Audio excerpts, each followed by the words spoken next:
কি কথা শোনাইলি রে ভাই, কলিজাটা ভইরা গেল। এর জন্য মুহতাজ নয়, ওনাদের মাজারে তোমার ভালো লাগে না, তুমি যাও না। জিনার ভালো লাগবে, উনি যাবে, যিনি যাবে উনি নিয়ামত পাবে, তুমি যাবে না, তোমার ভালো লাগে না, এটা তোমার এখতিয়ার। সেজন্য তুমি শাহ আমানতের মাজারে আগুন দিতে পারো না, শাহ মুহসিনের মাজারে আগুন দিতে পারো না।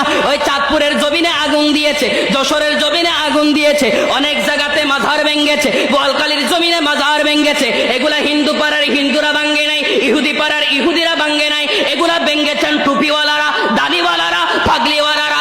এ বন্ধুরে, তোর পাগড়িটা এনেছিল এই মাজারওয়ালারা, তোর মুখে দাড়িটা প্রতিষ্ঠিত করেছে মাজারওয়ালারা। তুই যে শরীরে জুব্বা পরে, তোর জুব্বাটা প্রতিষ্ঠা করেছিল